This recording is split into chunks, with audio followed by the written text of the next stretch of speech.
What I'm hearing a lot in my circles is that we supposedly have to go back to more intuitive ways of knowing reality and moving away from the propositional kind of attitude where you look at the world in terms of statements about reality which are true or false.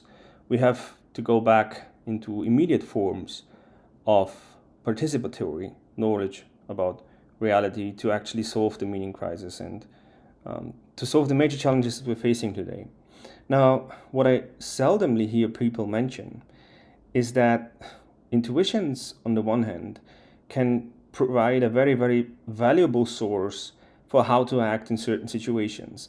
They are a form of implicit knowledge, which is the result of millennia of evolution. If you want, the learning process of an entire species kind of condenses into your intuitions of what to do in a given situation and what not to do in a given situation.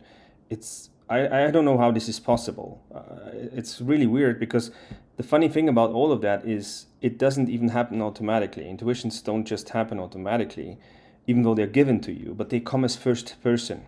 They come as experiences.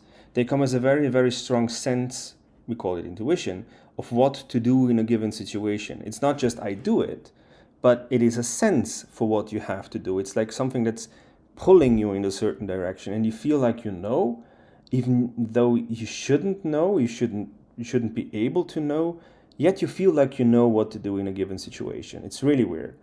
I don't know how this process works or how this process is possible, but I think it's undeniable that this kind of knowledge that has been passed from generation to generation is definitely there. It exists.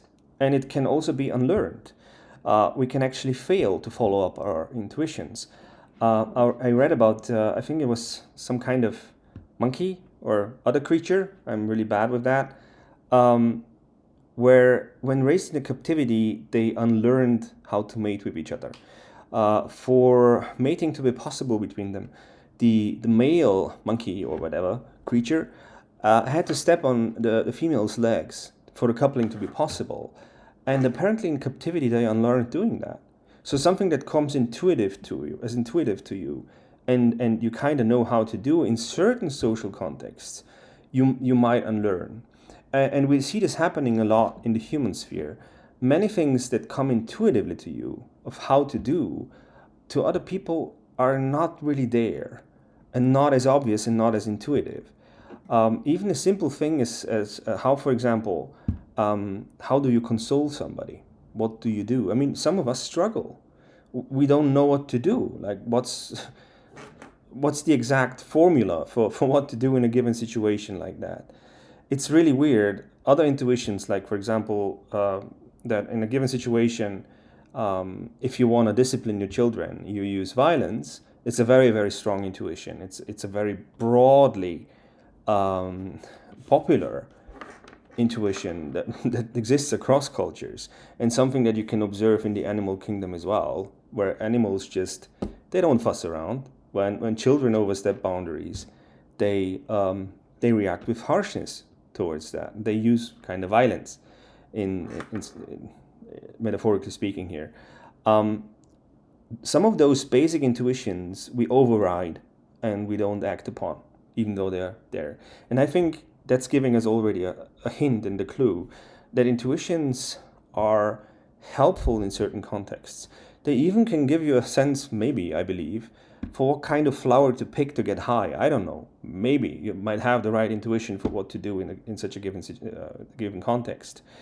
But what intuitions are not, they are not what many people insist, necessarily the result of a higher intelligence that knows more than you do. What intuitions are, they're not the result of reflection. And reflection has the opposite approach to reality. Whereas intuitions are apparently the result of situations having happened to somebody before you, and in some magical fashion, that experience and knowledge being passed on to others. When it comes to reflective knowledge, what happens is that you use your consciousness to go into a broader reality. The reality that we are concerned with is not anymore the physical and bodily existence of the organism and the physical and bodily survival, and even the physical well-being of the organism is not the starting point anymore. But the starting point is you and others surrounding you. So what consciousness tries to navigate is not your own personal happiness, but to navigate a world which is a shared world with other beings. That's what we can access, that's what we can experience through consciousness. The shared world with other beings does not happen on the physical level. It doesn't happen on the biological level. It happens on the level of consciousness. It happens on the level of having the proper attitudes, asking the right questions, looking at the right place, and paying attention. All of those are expressions of consciousness and willfully induced consciousness. And the learning result of that is entirely different from a learning result of a species learning over generations what to do and what not to do in given situations. It's not punctual like intuitions are. Intuitions are always punctual. They give you a sense for where to go, where to look. They give you a sense for what different action is possible in a given punctual situation. Consciousness, on the other hand, is not punctual. It is truly holistic in the sense that it integrates other perspectives and other human beings. It sees them. It is aware of them and tries to navigate between them. And the kind of knowledge that you gain through reflection, thus is of a very, very different kind of nature than the intuitive kind of knowledge that gives you a hint for what to do or what to say even in a given situation. And that's something that people usually don't mention, that the present day challenges that we're facing is not what to do in a punctual challenge of survival, how to get from one moment to the next moment without dying, or how to become happy in one moment. The challenge that we're facing today is not punctual, but it's structural. It's about how do you navigate a world in which you're facing other beings who have very significant disagreements with you on many issues, who have very different points of view, sometimes not even that different points of view, but where you have a sense of animosity just by virtue of the political polarization, for example, that is happening today. You feel and experience people as enemies who might even be very, very similar to you if you were to ask them about very specific questions and values. And yet slight disagreements on certain issues might cause you to experience them as enemies and as foreigners, as people that are not part of your we space, if you want to call it. That's the challenge that we're facing today. How do you navigate that space? What do you do in such a situation? And this is unique. This is not a punctual situation. This is not something where you can revert to intuitions of what to do. And when I see what people try to do when following up intuitions, all kinds of ritualistic practices, it is very telling that they only work if all collectively switch off their minds and join in doing whatever is being done. Then it works. But, well, obviously it will work. Then you're not facing the challenge. The challenge is when you have not switched your mind off. And when you're facing somebody who has a different mind than yours, how will you get along in this reality? That's not something intuitions can give us an answer to. And sadly, the thing that I see exactly in those circles that believe to have a solution to this is that the major solution always is, well, switch off your mind, then things will be fine. They basically evade the question. They evade the problem and solve it, of course, thus.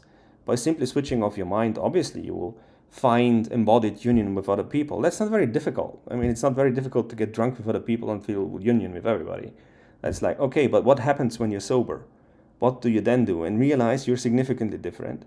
And realize that you actually experience the other person as a threat. Or the other person actually disgusts you. The attitudes of the other person disgusts you. What do you do? And I see nothing. I see nothing that helps us with this challenge in the liminal spaces that are actually supposedly dealing with the question of the meaning crisis.